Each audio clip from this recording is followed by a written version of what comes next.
শ্রেণীর ছাত্রীবৃন্দ সবাই বাড়িতে অবসরে আছো এবং নিরাপদে আছো, আশা করি সুস্থ আছো সবাই। আমি তোমাদের আজকে মোহাম্মদ আসাদুল ইসলাম, সহকারী অধ্যাপক হিসাব বিজ্ঞান বিভাগ, তোমাদের একটি ক্লাস নিব লেনদেনের উপরে, অর্থাৎ ইকুয়েশনের উপরে।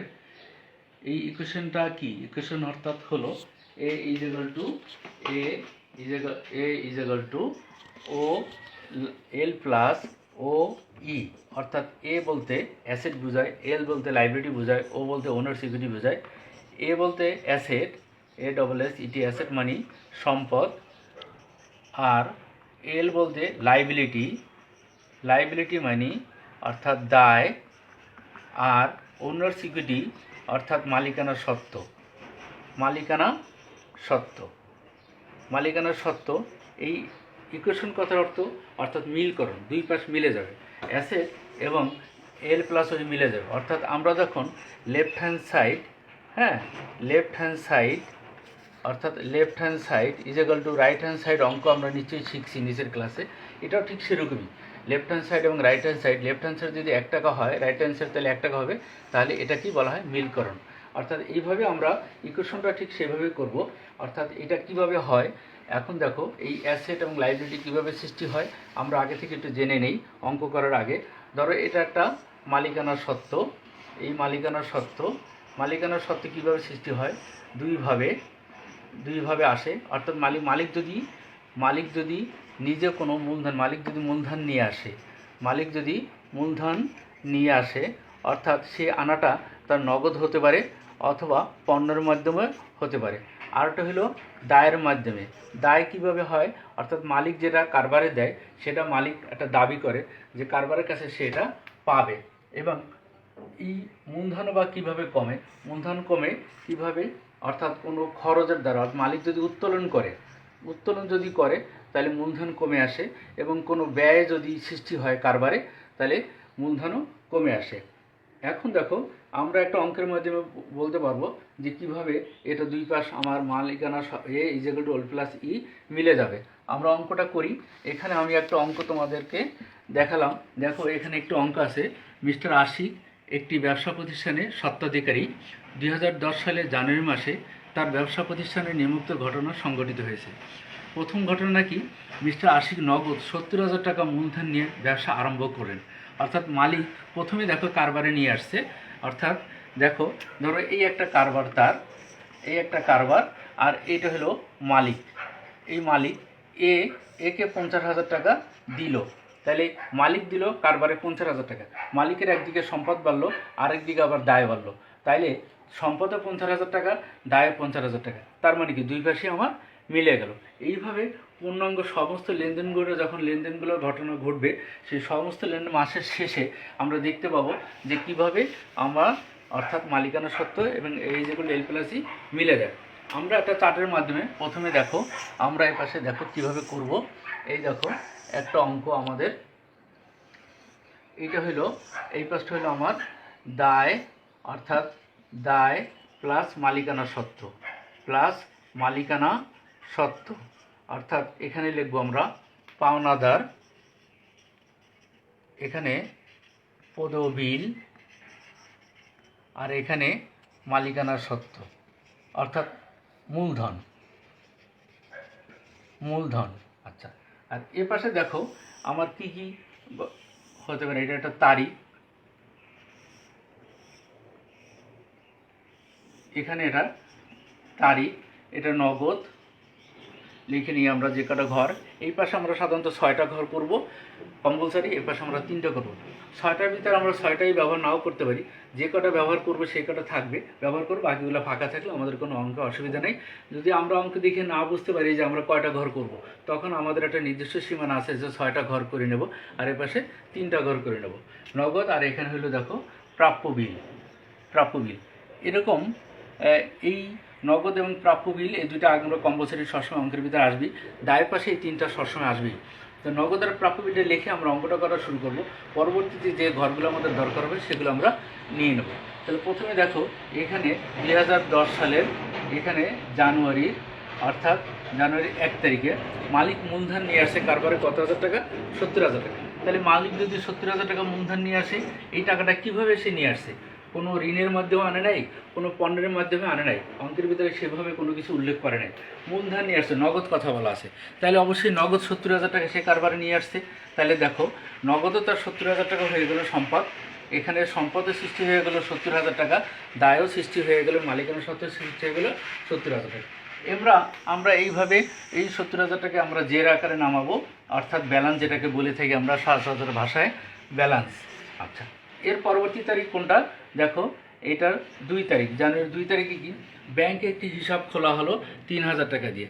আচ্ছা, ব্যাংকে যদি হিসাব খোলা হয়ে থাকে তাহলে দেখো এই 3,000 টাকা আমরা একটা ব্যাংক হিসাব আমরা এখানে ঘর করে নেব। ব্যাংক হিসাব,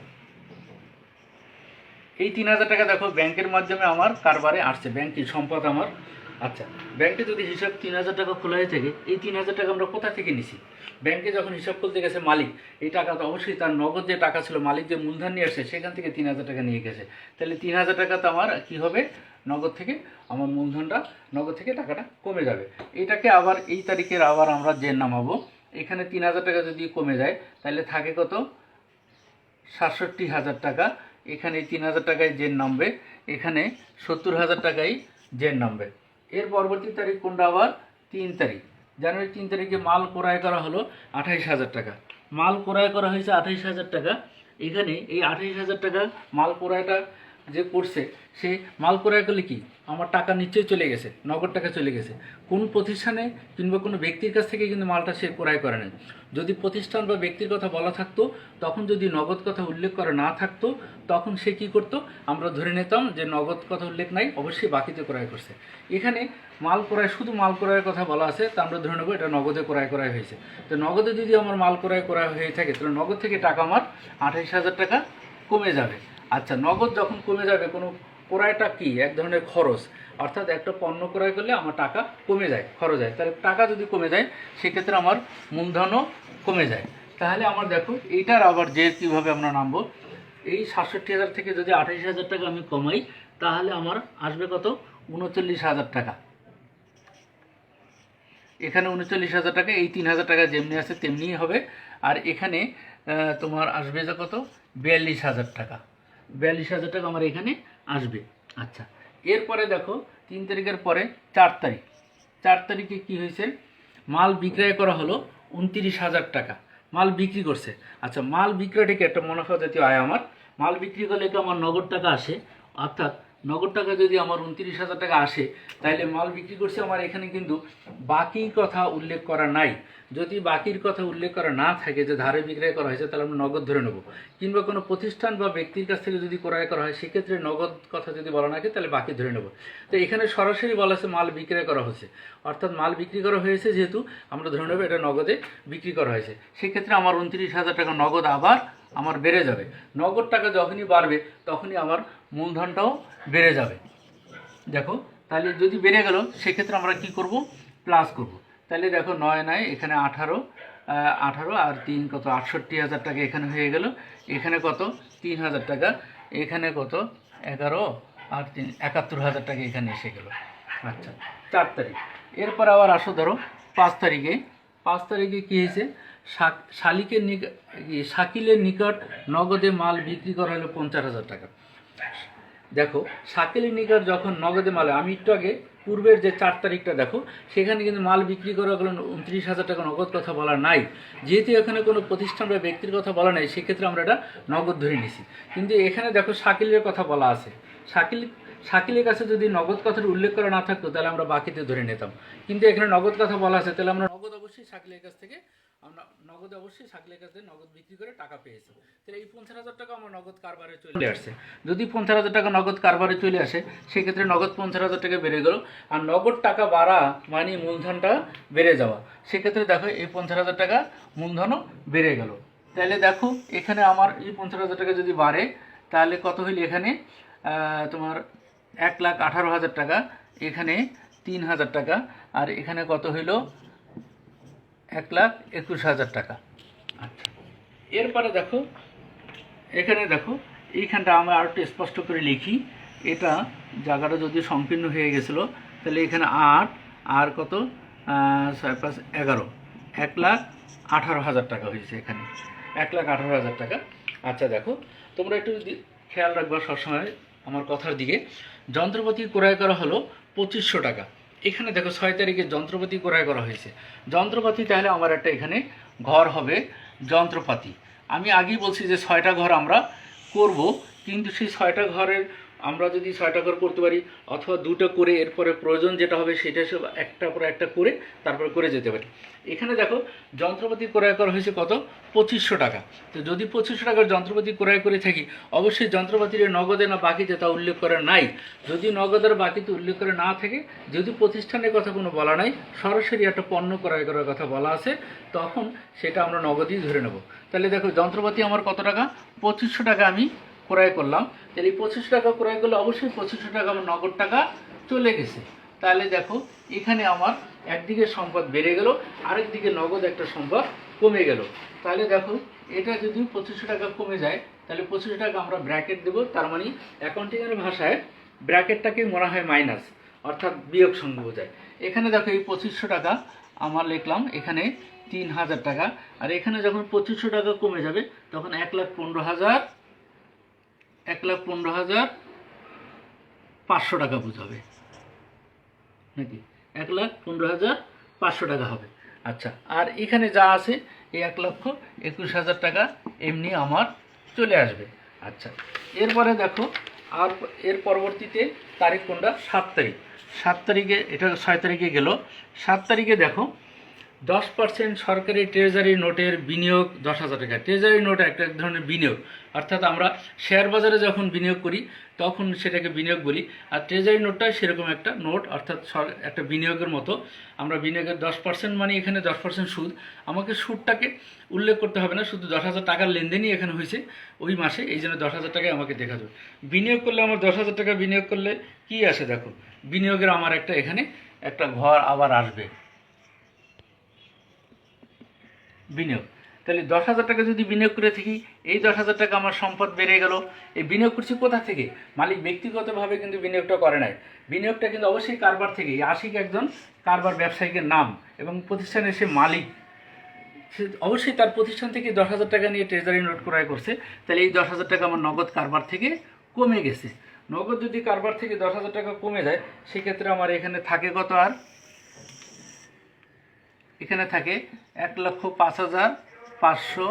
এখানে দেখো 3,000 টাকা, এখানে 2500 টাকা, এখানে 10,000 টাকা, আর এখানে এই 1,21,000 টাকাই আমার আসবে। আচ্ছা, এর পরবর্তী তারিখ দেখো, আরেকটি তারিখ এখানে আমার আছে অবশিষ্ট, সেই তারিখের লেনদেনটা আমি দেখাবো। সেই তারিখটা কত আমার এখানে, 8 তারিখ। 8 তারিখে বলা হয়েছে বিজ্ঞাপন বাবদ চেক প্রদান 800 টাকা। বিজ্ঞাপন বাবদ যখন চেক দিছি, তাহলে বিজ্ঞাপন বাবদ চেক দিলে চেক কোথা থেকে নিয়ে নেবে, চেক অবশ্যই সে ব্যাংক থেকে নিয়ে নেবে। ব্যাংক ছাড়া আর চেক আর কোথা থেকে নেওয়া সম্ভব হয় না। চেক মানি ব্যাংক, ব্যাংক মানি চেক। অর্থাৎ দেখো চেক যখন ব্যাংক থেকে টাকা নিয়ে নেবে, তাহলে ব্যাংকের থেকে আমার এই 800 টাকা কমে যাবে, এই 800 টাকা আমার কমে যাবে। আচ্ছা, এই 800 টাকা যখন আমার কমে যাবে, তাহলে আমার একদিকে দেখো এই সম্পদ কিন্তু কমে গেল 800 টাকা। চেক বিজ্ঞাপন মানে কি, খরচ, খরচের দ্বারা যদি নগদ কোনো টাকা কমে যায়, কোনো সম্পদ কমে যায়, সেক্ষেত্রে মূলধনও আমার কমে যাবে। তাই দেখো মূলধনও আমার 800 টাকা তখন কমে গেল। তাহলে দেখো এখানে আমার কি দাঁড়ালো পরবর্তী ব্যালেন্স, এই 1,21,000 টাকা থেকে যদি 800 টাকা কমে যায়, তাহলে থাকে কত, 1,20,200। এখানে কত ব্যালেন্স আসতেছে, এই 10,000 টাকা, এখানে এই 2,500 টাকা, এই 3,000 থেকে 800 যদি চলে যায় থাকে কত, 2,200 টাকা, আর এখানে আসতেছে 1,05,500 টাকা। তাহলে দেখো এগুলোকে আমরা প্রত্যেকটাকে ক্লোজ করে দেবো, প্রত্যেকটাকে ক্লোজ করে দেবো। এখন আমরা এই সম্পদ এবং দায় পাশ আমরা মিল করব। কিভাবে, দেখো সম্পদ কয়টা আমার এখানে আসছে, নগদ আসছে 1,05,500 টাকা, তারপরে প্রাপ্য বিলটা নাই, ব্ল্যাঙ্ক রয়ে গেছে, তারপরে আমার ব্যাংক আসছে কত টাকা, 2,200 টাকা, এবং যন্ত্রপাতি ক্রয় করছি আমরা 2,500 টাকা, এবং বিনিয়োগ করছি আমরা ট্রেজারি বিনিয়োগ করছিলাম 10,000 টাকা। এই সবগুলো মিলিয়ে আমার টাকা আসতেছে কত, দেখো এই সবগুলো টাকা যদি যোগ করি তাহলে আমার 1,20,200 টাকা আসে, 1,20,200 টাকা। এবং লাইবিলিটি পাশে দেখো 1,20,200 টাকা আছে। তাহলে কি হলো, আমার দুই পাশ মিলে গেল। অর্থাৎ আমরা যেটা বলেছিলাম এল ইজ ইকুয়াল টু ওই, এই দুই পাশ আমার মিলবে। এ বলতে অ্যাসেট, অ্যাসেট পাশে কত হয়েছে আমার এই 1,20,200 টাকা। লাইবিলিটি পাশে আমার ওনার্স ইকুইটি শুধু হয়েছে, এটা L0 ছিল, ওনার্স ইকুইটি হয়েছে কত 1,20,200 টাকা। তাহলে দেখো দুই পাশে আমার পরবর্তীতে কী হয়েছে 1,20,200 ইজ ইকুয়াল টু 1,20,200 টাকা মিলে গেল। এইভাবে আমরা একটি ইকুয়েশন মিলিয়ে দেব। আজকে তোমাদের এই ক্লাসটা নিলাম, পরবর্তীতে আমরা এটাকে সৃজনশীল আকারে দেখাবো পরবর্তী ক্লাসে। আজকে তোমাদের সবাইকে ধন্যবাদ জানিয়ে আজকের মতো আমি এখানে ক্লাস সমাপ্তি করছি। তোমরা সবাই ভালো থাকো, সুস্থ থাকো, খোদা হাফেজ।